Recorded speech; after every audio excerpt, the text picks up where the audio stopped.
In the heart of an alien jungle on a distant moon, strange and haunting sounds echoed through the thick air. The trees here were enormous, their twisted branches reaching high into the sky like claws. Beneath them lived a group of young alien girls, their skin glowing faintly with shifting patterns of light. They were all that remained of their kind, survivors of a disaster that had wiped out most of their people. For years they had been alone, struggling to survive in this harsh environment. Every now and then, ships would pass overhead or land nearby. At first, the girls hoped someone would come to help them, but no one ever did. Some visitors ignored them completely, while others treated them as pests or curiosities before leaving without a second thought. Over time, the girls grew bitter, convinced that no one cared about them anymore. Still, they clung to life, scavenging for food and hiding from predators that prowled the shadows. One day, something unusual happened. A loud crash shook the jungle, followed by a deafening roar as flames licked the sky. The girls froze, watching from behind a cluster of moss-covered rocks. Smoke billowed into the air, and pieces of metal scattered across the forest floor. It was clear. A spacecraft had crashed nearby. Cautiously, the girls crept closer, their glowing markings dimming instinctively to blend with the darkness. When they arrived at the site of the crash, they found wreckage strewn everywhere. Twisted metal lay tangled among broken tree trunks, and the smell of burnt fuel hung heavy in the air. In the center of the chaos stood a lone figure, a man. His clothes were torn, his face streaked with dirt and soot, but he was alive. He staggered forward, clutching his side, and collapsed onto the damp ground. The girls hesitated, unsure whether to approach him or run away. Their leader, Lyra, stepped forward cautiously. She was older than the others, her glowing patterns steady and calm compared to the nervous flickering of the younger ones. Lyra motioned for the others to stay back as she moved closer to the stranger. Her movements were slow and deliberate, designed not to startle. When she reached him, she knelt down and gently nudged his shoulder. The man groaned softly, opening his eyes just enough to see her face. At first, fear flashed in his eyes. He tried to sit up, but pain shot through his body, forcing him back down. Seeing this, Lyra raised her hand slowly to show she meant no harm. Then, using gestures and soft clicking sounds unique to her people, she attempted to communicate. The man watched her intently, his expression shifting from confusion to understanding. Though he couldn't speak her language, he seemed to grasp her intent. Reaching into a pouch strapped to his belt, the man pulled out a small packet of dried rations. With trembling hands, he offered it to Lyra. She took it hesitantly, examining it carefully before sharing it with the others. This simple act of kindness broke the tension between them. The girls began to relax, inching closer to observe the stranger more closely. The man introduced himself. His name was John Carter. Through broken phrases and crude drawings in the dirt, he explained that he had been part of a mining mission that went wrong. His ship had malfunctioned during re-entry, causing the crash. Now he was stranded, just like them. Despite their differences, the girls sensed sincerity in his words. They decided to let him stay, at least for now, hoping he might prove useful. As night fell over the jungle, John sat quietly beside the fire the girls had built. He listened to their melodic clicks and hums, marveling at how different yet familiar they seemed. For the first time since the crash, he felt a glimmer of hope. Perhaps, he thought, being stranded wasn't entirely bad, if it meant finding these resilient survivors who refused to give up, even when everyone else had abandoned them. Over the next few days, John Carter began to adjust to life in the alien jungle. The girls kept a close eye on him, unsure if he could truly be trusted. Lyra, their leader, remained cautious but curious. She often stayed near John, watching how he interacted with her sisters and observing his every move. Ayla, the youngest of the group, was especially fascinated by him. Her glowing patterns shimmered excitedly whenever she saw him tinkering with pieces of his damaged gear or using tools she had never seen before. Joe tried his best to communicate with them, even though their languages were completely different. He used gestures, drawings in the dirt, and simple sounds to convey meaning. Slowly, they started to understand each other better. Lyra taught him basic words in their language, like food, water, and danger by pointing at objects and repeating the sounds. In return, Joan showed them how to use some of his tools, like a small knife for cutting vines or a lighter for starting fires. It was a slow process, but it helped build trust between them. One morning, while exploring the area around their camp, Joan noticed something unusual. There were strange markings carved into the bark of several trees. They looked deliberate, almost like symbols. When he pointed them out to Lyra, her expression turned serious. She explained through gestures that these markings belonged to another group of survivors, aliens who had once lived nearby but had disappeared long ago. From what little she could convey, Joan gathered that the markings served as warnings, indicating dangerous areas or places where food could no longer be found. This discovery made John realize just how much the girls had endured. They weren't just surviving against predators and harsh weather. They were also navigating a world filled with remnants of past tragedies. It gave him a deeper respect for their resilience. He decided to help them in any way he could, even if it meant learning more about this unfamiliar environment. As time passed, John grew closer to the girls. Mira, the quietest of the group, began opening up to him. She would sit beside him during meals, occasionally mimicking his actions or offering him fruits she had gathered. Naya, however, remained distant.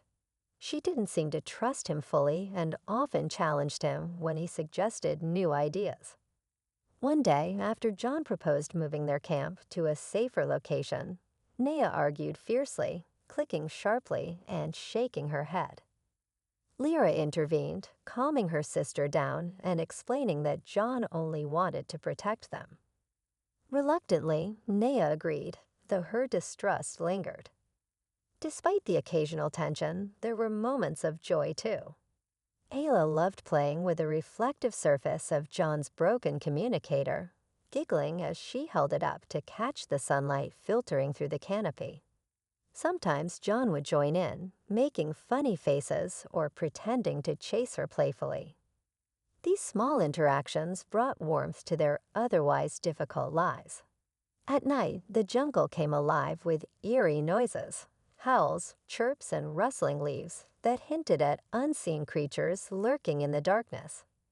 The girls huddled together for safety, their glowing patterns dimming to avoid attracting attention. John lay awake, listening to the symphony of sounds and wondering what dangers might be out there. He felt a pang of guilt knowing that he had stumbled into their world uninvited, yet he couldn't deny the connection growing between them. One evening, as they sat around the fire, Lyra handed John a piece of fruit she had saved for him. It was small but sweet, unlike anything he had tasted before. As he ate it, he realized how much effort the girls put into caring for one another, and now for him too. For the first time in weeks, he felt a sense of belonging. Though he still missed Earth and worried about whether he'd ever get back, he knew he couldn't leave the girls behind. Not yet. Not until he had done everything he could to ensure their survival. The jungle was unforgiving, and the odds were stacked against them. But together, they faced each challenge with determination. Little by little, John became part of their family, a human among aliens, united by a shared struggle to survive. As days turned into weeks, John Carter found himself deeply immersed in the rhythm of life with the alien girls. Each morning began with a soft glow of their bioluminescent skin brightening as the jungle awoke. The girls moved with purpose, gathering food, checking traps they had set for small creatures, and keeping watch for predators. John did his best to contribute, teaching them new skills while learning from their expertise in navigating this treacherous environment. Lyra continued to take the lead, her calm demeanor guiding not only her sisters, but also John. She often assigned tasks based on everyone's strengths. Ayla, with her boundless energy, was tasked with climbing trees to collect fruit or scout for danger. Mira, quiet and observant, kept track of water sources and medicinal plants. Nea remained the group's protector, always alert and ready to act if anything threatened them. John admired their teamwork and grew more determined to prove himself useful. One day, while exploring a part of the jungle near their camp, John stumbled upon an old structure half buried in vines and moss. It looked like the ruins of a building, its walls cracked and covered in strange symbols similar to the ones he had seen earlier on the trees. Curious, he called out to the girls, who quickly joined him. Lyra examined the markings closely, her glowing patterns flickering as she traced the carvings with her fingers. She explained through gestures that this place belonged to their ancestors, a reminder of a time when their people thrived before disaster struck. The discovery sparked something in John. He realized how much history lay hidden in this jungle, waiting to be uncovered. With the girls' help, he started clearing away some of the overgrowth, revealing tools and fragments of technology left behind. Though most of it was damaged beyond repair, there were still pieces worth salvaging. John showed the girls how to repurpose parts of the broken equipment, turning scrap metal into makeshift tools or reinforcements for their shelter. Despite these small victories, tensions occasionally flared. Nea still didn't fully trust John and sometimes questioned his decisions. One afternoon, after John suggested setting up additional traps around the perimeter of their camp, Nea argued loudly, clicking sharply and waving her arms. She believed it would waste time and resources better spent hunting or gathering. Lyra stepped in once again, calmly explaining that John's idea could make their home safer. After a moment of hesitation, Nea reluctantly agreed, though her sharp glare made it clear she wasn't convinced. Even so, moments of connection between John and the girls grew more frequent. Ayla loved watching him work, especially when he fixed things using his ingenuity. One evening, she brought him a broken piece of jewelry she had found in the ruins, hoping he could repair it. John smiled and nodded, carefully piecing it back together. When he handed it to her later, her face lit up with delight, and she hugged him tightly. It was a small gesture, but it meant the world to both of them. Mira, too, began opening up more. She started bringing John samples of plants she thought might interest him, pointing out which ones were edible or had healing properties. In return, John shared stories about Earth, describing its vast oceans, towering mountains, and bustling cities. Though the girls couldn't fully grasp everything he said, their eyes sparkled with wonder as they listened. At night, the group gathered around the fire, sharing what little food they had managed to gather that day. John noticed how the girls seemed to relax during these moments, their glowing patterns pulsing gently in harmony. Sometimes they sang softly, their melodic voices blending beautifully with the sounds of the jungle. John didn't understand the words, but the emotion behind them was clear, a mix of sadness for all they had lost and hope for what might come next. John knew their situation was far from ideal. The jungle was dangerous, and supplies were running low. Yet, despite the hardships, he felt a deep sense of gratitude. These girls, who had been abandoned by so many others, had welcomed him into their lives. They trusted him, even when trust didn't come easily. And in return, he vowed to do everything in his power to protect them.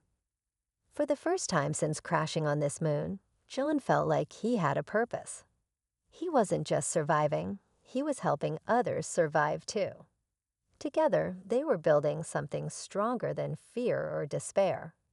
a fragile but unbreakable bond that gave them all a reason to keep going. One evening, as the sun dipped below the horizon and painted the jungle in shades of orange and purple, the group prepared for another quiet night.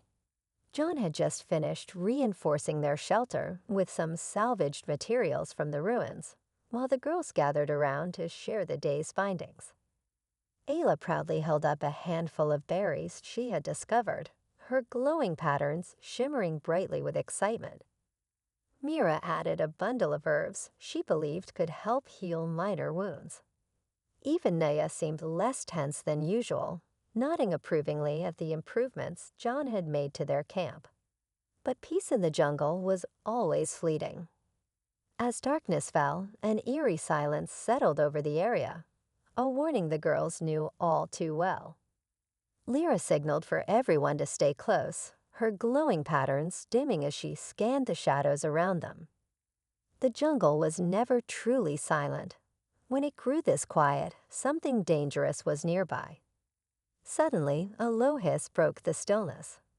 Before anyone could react, a massive serpent-like creature emerged from the underbrush.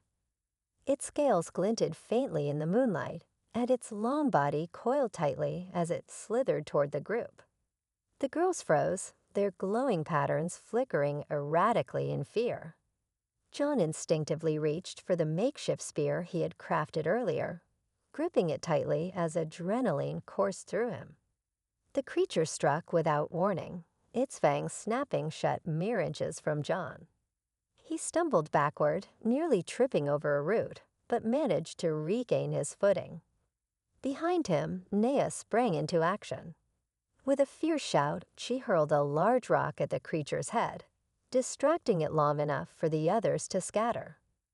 Lyra grabbed Ayla's hand and pulled her toward a cluster of thick bushes where they could hide, while Mira followed closely behind.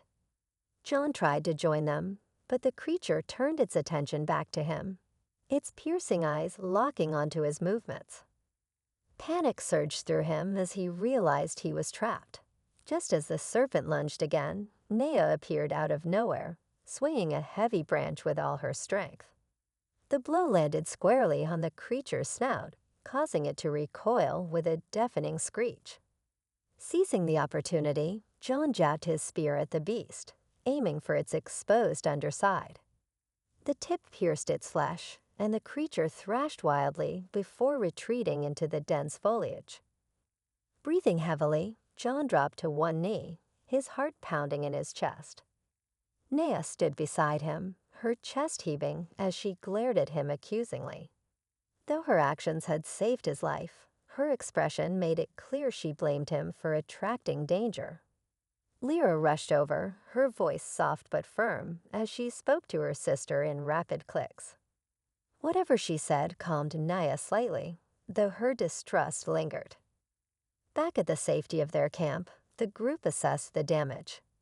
Fortunately, no one had been seriously injured, but the encounter left them shaken. Lyra examined the scratches on John's arm, applying a poultice made from Mira's herbs to prevent infection. Her touch was gentle, and John felt a wave of gratitude wash over him, not just for her care, but for the bravery each of the girls had shown during the attack. That night, as they huddled together around the fire, the atmosphere was different. The near-death experience had brought them closer, solidifying their bond. Naya's anger softened somewhat, replaced by a grudging respect for John's willingness to fight alongside them. Ayla clung to him, her small frame trembling as she whispered words he couldn't understand, but her meaning was clear. "Thank you." Though the jungle remained as perilous as ever, John felt a renewed determination to protect these girls who had come to mean so much to him. They weren't just survivors. They were his family now. And as the fire crackled softly in the darkness, casting flickering shadows on their faces, John knew they would face whatever challenges lay ahead together. The days following the serpent attack were tense, but they also marked a turning point for John and the girls. The jungle felt even more dangerous now, its silence heavy with unseen threats. Yet instead of letting fear paralyze them, the group worked harder than ever to strengthen their defenses. John took charge of fortifying their camp, using pieces of salvaged metal and wood to create barriers around their shelter. He taught the girls how to set traps that would alert them if anything, or anyone, approached during the night. Nea still didn't fully trust him, but her respect for John had grown after the attack. She began mimicking his methods, sharpening sticks, and positioning them strategically near the edges of their camp. Mira helped by gathering sturdy binds to tie everything together, while Ayla eagerly carried tools and materials wherever they were needed. Lyra supervised it all, her calm leadership ensuring everyone stayed focused despite their lingering fears. One morning, as sunlight filtered through the dense canopy, John decided it was time to focus on repairing his damaged comms device. He had been putting it off, unsure if he could fix it without proper tools or spare parts. But staying silent wasn't an option anymore, not after seeing how vulnerable they were. With the girls' help, he scoured the ruins for anything useful. They found fragments of old wiring, bits of circuitry, and even a cracked power cell that might still hold some charge. Back at the camp, John spread out the components on a flat rock, examining each piece carefully. The girls gathered around, watching curiously as he worked. Ayla sat closest, her wide eyes glued to every movement of his hands. "This goes here," John muttered to himself, connecting two wires. Though the girls couldn't understand his words, they could see the determination in his expression. Lyra brought him water and food throughout the day, silently encouraging him to keep going. By evening, John had managed to assemble a rudimentary distress beacon. It wasn't perfect, but it was functional, or so he hoped. However, there was one problem. The signal wouldn't reach far enough from their current location. To broadcast effectively, they needed higher ground, which meant venturing deeper into the jungle. This decision weighed heavily on John. He knew the journey would be risky, especially since none of them had ventured beyond their immediate surroundings before. When he explained the plan to the girls, Nea immediately objected. Her glowing patterns flared angrily as she argued against leaving the safety of their camp. Lyra listened patiently, then stepped forward to address John. Through gestures and broken phrases, she conveyed that they would go with him. If he was willing to risk his life for them, they would do the same for him. The next morning, they set out cautiously, sticking close to one another as they navigated unfamiliar terrain. The jungle grew denser the farther they went, with vines tangling around their legs and thick fog obscuring their path. Strange noises echoed around them, chirps, growls, and rustling leaves. But they pressed on, driven by hope. Along the way, they encountered remnants of other civilizations. Abandoned machines half buried in mud, crumbling structures overtaken by moss, and faded symbols etched into stone. Each discovery served as a reminder of those who had come before and left behind. As they climbed higher, the air became cooler, and the trees thinned slightly, offering glimpses of the sky above. For the first time in weeks, John felt a flicker of optimism. They were getting closer to their goal. But the jungle wasn't done testing them yet. Ahead, the ground sloped steeply upward, littered with loose rocks and hidden crevices. One wrong step could send them tumbling down. Lyra paused, turning to face the group. Her glowing patterns pulsed steadily, signaling caution. John nodded, understanding her unspoken warning. Together, they began the ascent, moving slowly and carefully. Every step felt like a victory, bringing them closer to the chance of rescue. Despite the dangers, John couldn't help but feel a sense of pride. These girls, who had been abandoned by so many, were now standing beside him, ready to face whatever lay ahead. For the first time, John allowed himself to imagine a future where they weren't alone anymore. The journey to higher ground was grueling, but it brought the group closer together in ways John hadn't expected. Each step up the steep slope tested their strength and resolve, but they supported one another through every challenge. Lyra led the way, her glowing patterns dimming and brightening like a beacon as she scanned for safe paths. Nea stayed close behind, her sharp eyes catching loose rocks or hidden dangers before anyone could stumble. Mira carried supplies in a makeshift bag, while Ayla clung to John's hand, her small fingers trembling but determined. As they climbed, John took the time to bond with each of the girls individually. With Ayla, he shared simple stories about Earth, about children playing in parks and families gathering around tables for meals. Her wide-eyed wonder made him smile, even as his voice cracked with emotion.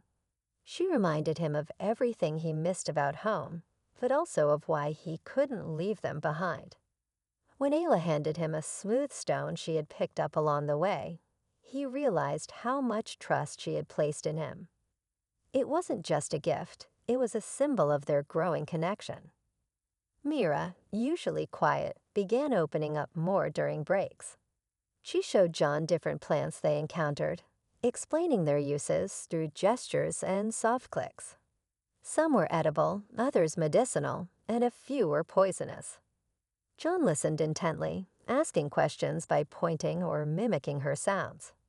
He felt a deep respect for her knowledge of the jungle, realizing how much she contributed to their survival. In return, he taught her how to use his multi-tool, showing her how to cut vines or pry open tough shells. Her shy smile told him she appreciated the effort. Nea remained guarded, but her attitude softened over time. One afternoon, when the path became particularly treacherous, John offered her a hand to steady herself. At first, she hesitated, her glowing patterns flickering nervously. But when she finally accepted his help, her expression changed. Not quite a smile, but something softer, less hostile. Later that evening, as they rested near a rocky outcrop, Nera surprised him by handing him a piece of fruit she had saved. It was a small gesture, but it spoke volumes about her growing trust. Lyra, meanwhile, continued to guide the group with quiet strength. During moments of rest, she sat beside John, sharing fragments of her people's history through drawings in the dirt. She sketched images of towering cities and bustling markets, contrasting sharply with the desolation of the jungle around them. Her sadness was palpable, but so was her determination to protect what little remained of her culture. John admired her resilience and found himself wanting to ease her burden in any way he could. By the third day, they reached a plateau overlooking the jungle below. The view was breathtaking, the endless sea of green stretching toward the horizon, dotted with flashes of bioluminescence from nocturnal creatures. For a moment, they all stood silently, taking it in. Then John turned his attention to setting up the distress beacon. Using rocks and branches, he created a stable platform and carefully assembled the device. The girls watched intently, their glowing patterns pulsing softly in anticipation. When the beacon finally powered on, a faint hum filled the air. John adjusted the antenna, aiming it skyward, and held his breath. Minutes passed, then hours, but there was no response. Disappointment weighed heavily on him, though he tried not to show it. The girls, sensing his frustration, gathered around him. Ayla placed a comforting hand on his arm, while Mira offered him water. Even Naya gave him a nod of encouragement, her earlier hostility replaced by quiet solidarity. But just as hope began to fade, a distant sound broke the silence, a faint crackle, followed by a voice distorted by static. Someone had heard them. John's heart raced as he responded, repeating their coordinates over and over. The girls' glowing patterns flared brightly, their excitement contagious. For the first time in years, they weren't alone. Rescue was possible. As night fell, the group huddled together, their spirits lifted by the promise of help. Joan looked at the girls, their faces illuminated by the beacon's soft glow, and felt a surge of gratitude.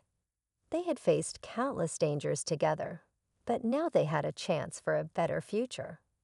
Whatever lay ahead, they would face it side by side. The days following the activation of the distress beacon were filled with both hope and anxiety.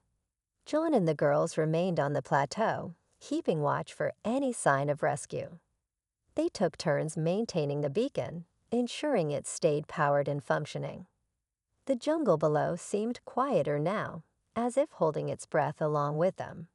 Each night, they gathered around a small fire, their glowing patterns flickering softly in the dark. Ayla often leaned against John, her presence a constant reminder of the bond they had formed. Finally, after what felt like an eternity, the sound of engines broke the stillness. A sleek reconnaissance vessel descended from the sky, its metal surface gleaming in the sunlight. The girls stared in awe as it landed nearby, kicking up clouds of dust. John shielded his eyes, squinting at the ship. For a moment, relief washed over him. He had done it. Help had arrived. The hatch opened, and a figure emerged. It was Commander Laura Hayes, a tall woman with sharp features and an air of authority. She wore a pristine uniform that contrasted sharply with the rugged appearance of John and the girls. Her gaze swept over the group, lingering briefly on the alien girls before focusing on John. "You're lucky we picked up your signal," she said coldly, her tone devoid of warmth. "We weren't even sure anyone survived the crash." John nodded, stepping forward to greet her. "Thank you for coming," he replied, his voice steady despite his exhaustion. "But I'm not the only one who needs help. These girls, they've been stranded here for years. They need—" Hayes cut him off with a dismissive wave of her hand. "There's no room for aliens aboard my ship," she said bluntly. "Our mission is to retrieve human survivors. That's all." Her words hung in the air, heavy and final. The girls exchanged uneasy glances, their glowing patterns dimming as fear crept back into their expressions. John's heart sank, but he refused to back down. "They're intelligent beings," he argued, his voice rising. "They've kept me alive out here. Without them, I wouldn't have lasted a week. You can't just leave them behind." Hayes narrowed her eyes, clearly irritated by his defiance. "This isn't a charity mission," she snapped. "If you want to come with us, you'll leave them here. Otherwise, stay and rot in this jungle for all I care." The ultimatum hit John like a punch to the gut. He turned to look at the girls, seeing the fear and disappointment in their eyes. Lyra stepped forward, placing a gentle hand on his arm. Though she couldn't understand Hayes's words, she knew what was happening. Her glowing patterns pulsed softly, conveying both understanding and acceptance. She didn't want him to sacrifice his chance at rescue for their sake. For a moment, John hesitated. The thought of returning to Earth was tempting, of leaving the dangers of the jungle behind and reuniting with his own kind. But as he looked at the girls, he realized something profound. They had trusted him when no one else would. They had fought alongside him, shared their world with him, and treated him as one of their own. How could he abandon them now? "I'm staying," he said firmly, turning back to Hayes. His decision was met with silence. Hayes stared at him, her expression unreadable. Then, without another word, she turned and climbed back into her ship.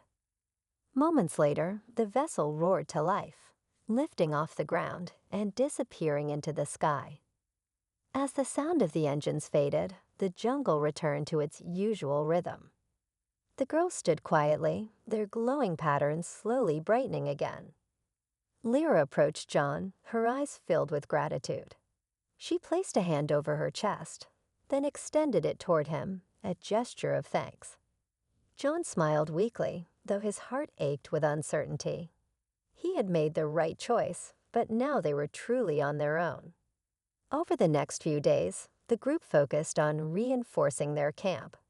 John worked tirelessly, teaching the girls how to use the remaining parts of the beacon to create a larger transmitter. It was a long shot, but it was their best chance of reaching another ship. Together, they built something stronger, not just a device, but a renewed sense of purpose. After Commander Hayes left, the jungle seemed quieter than ever. The girls and John returned to their camp, carrying with them a mix of emotions, sadness, frustration, but also determination. They knew they couldn't rely on others to save them. If they wanted a chance at survival or rescue, they would have to do it themselves.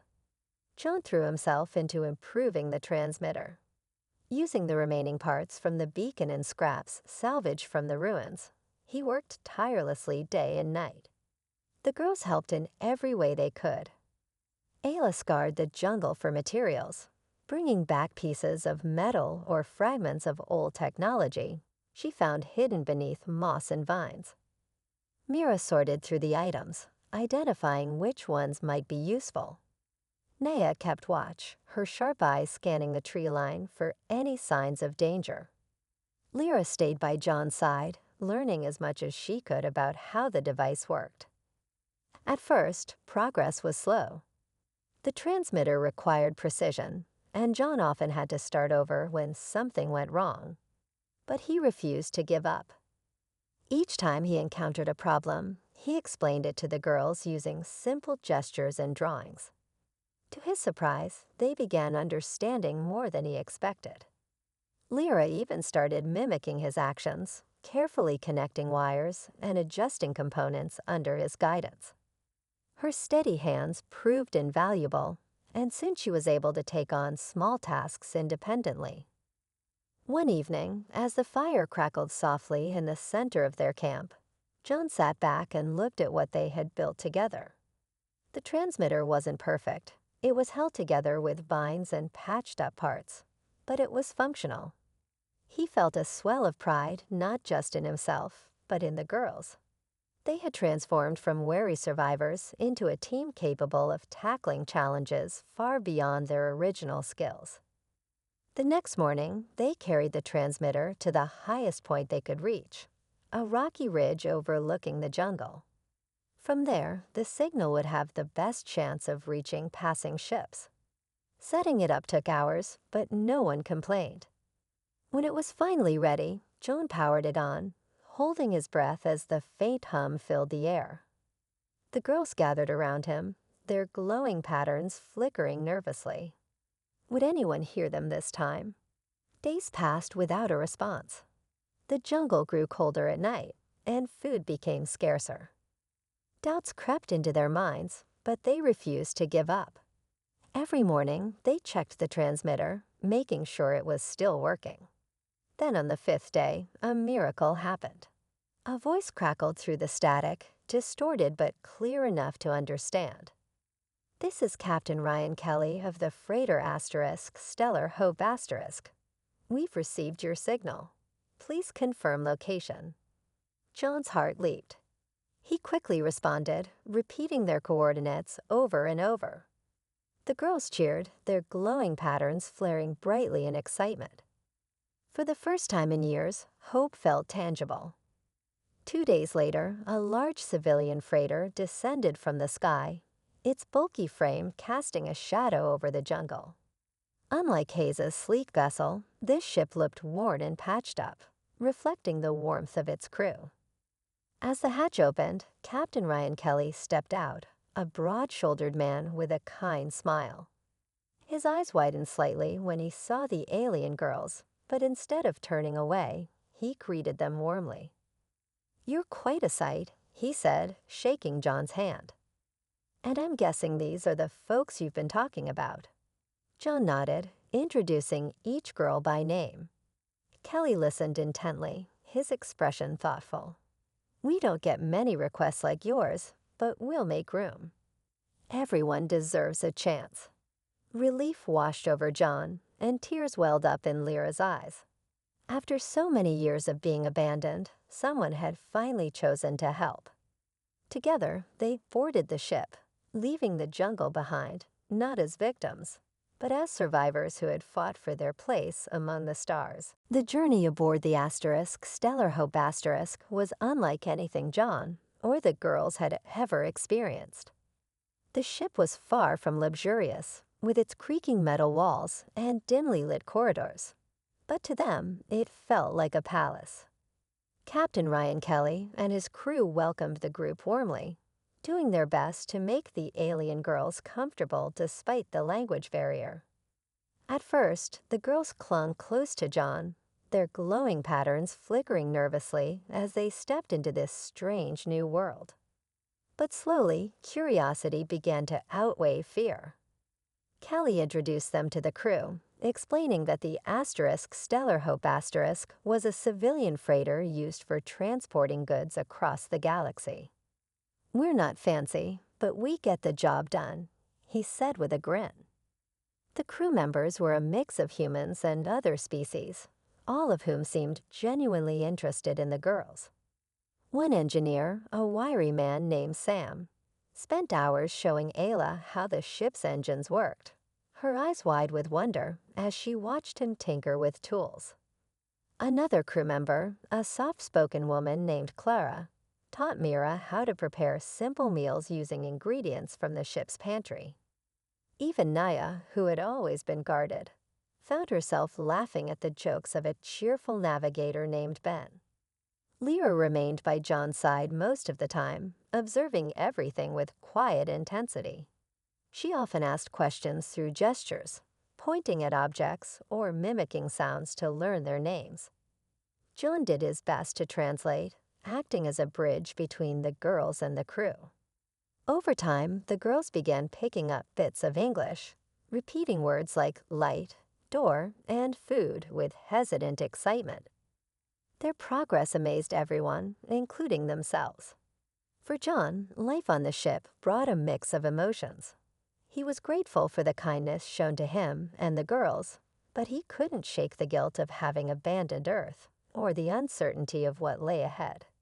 Still, watching the girls adapt filled him with pride. They weren't just surviving anymore, they were thriving. Ayla ran barefoot through the corridors, giggling as she chased after floating dust motes in the artificial gravity. Mira helped Clara organize supplies, her sharp eye for detail earning praise from the older woman. Naya even joined Ben in the navigation room, learning about star charts and routes between planets. One evening, as the ship sailed through the vast emptiness of space, Kelly invited John to the bridge. The view outside the large viewport was breathtaking. Countless stars stretched endlessly, their light shimmering against the darkness. "You've done something remarkable," Kelly said, leaning against the console. "Not many people would have stayed behind like you did." John shook his head. "I didn't do it alone. Those girls, they're stronger than anyone gives them credit for. They saved me as much as I saved them." Kelly nodded thoughtfully. "Still, your actions mean something. Humanity's got a bad reputation out here, you know. Too many folks turning a blind eye to those in need. What you've done, it reminds us why exploration matters. It's not just about claiming territory or resources, it's about connection." Back in the communal area, the girls gathered around a small table, drawing pictures and practicing their new words. Lyra handed John a piece of paper with a crude sketch of the jungle, the ship, and a figure that looked like him standing in the middle. Beneath it, she had written one word, home. Tears welled up in John's eyes as he realized what she meant. Home wasn't a place, it was the bond they shared. As the days passed, the girls settled further into their new lives. Though they still missed the jungle, they embraced the adventure ahead. For the first time, they felt seen, not as outsiders or burdens, but as individuals worthy of care and respect. And John knew, no matter where the future took them, they would face it together. Months later, John Carter returned to Earth. The journey had been long, but it gave him time to reflect on everything that had happened since the crash. When he stepped off the shuttle at a bustling spaceport, He was greeted by reporters and officials eager to hear his story. Cameras flashed and microphones were thrust toward him, but John kept his answers simple. He talked about the alien jungle, the girls who had trusted him, and the lessons he had learned about courage and compassion. His words struck a chord with many, sparking debates about humanity's role in the galaxy. The media dubbed him a hero, but John didn't feel like one. To him, the real heroes were Lyra, Ayla, Mira, and Naya, the ones who had refused to give up despite being abandoned by so many. Their resilience had inspired him to become better, to fight for those who couldn't fight for themselves. As news of their rescue spread, public opinion began to shift. People started questioning why earlier expeditions had ignored the girls and whether humanity could do more to help others in need. Some even called for reforms in interstellar diplomacy, urging governments and corporations to prioritize kindness over profit. Meanwhile, the girls adapted to their new lives among the stars. Captain Kelly had arranged for them to stay aboard the Stellar Hope temporarily while they decided where to go next. Over time, they grew more confident, exploring different parts of the ship and learning from the diverse crew. Ayla loved studying the stars through the viewport, her glowing patterns shimmering excitedly as she pointed out constellations. Mira discovered a passion for cooking, experimenting with ingredients from various worlds to create unique dishes. Naya became close friends with Ben, the navigator, often joining him in mapping uncharted routes. And Lyra continued to lead her sisters with quiet strength, ensuring they stayed united no matter what challenges arose. Though separated by light years, John and Lyra stayed in touch. Thanks to advanced communication technology provided by Kelly, they exchanged messages regularly. Lyra sent John pictures of their adventures, snapshots of alien markets, strange landscapes, and smiling faces. In return, John shared stories about Earth, describing its oceans, forests, and cities in vivid detail. They wrote in broken phrases and drawings, their bond enduring despite the distance. One day, Lyra sent John a small package. Inside was a pendant made from jungle crystals, the same one she had shown him during their first meeting. It sparkled faintly in the light, a reminder of the world they had left behind. John held it carefully, feeling its weight in his hand. It wasn't just a gift. It was a symbol of their connection, proof that acts of kindness could bridge even the widest divides. As weeks turned into months, John found purpose in sharing his experiences. He spoke at conferences, schools, and community events, urging people to see the value in helping others, not because it was easy, but because it was right. His efforts inspired change, leading to new policies aimed at aiding stranded travelers and protecting vulnerable populations across the galaxy. For the girls, life aboard the Stellar Hope became a new beginning. They traveled to distant planets, meeting beings from all walks of life and leaving a lasting impression wherever they went. Though they carried memories of the jungle, they also embraced their future with hope and determination. Together, John and the girls proved that even in a vast and indifferent universe, compassion could light the way. Their story served as a reminder that no one should be left behind, not when there are still hands willing to reach out and hearts ready to care.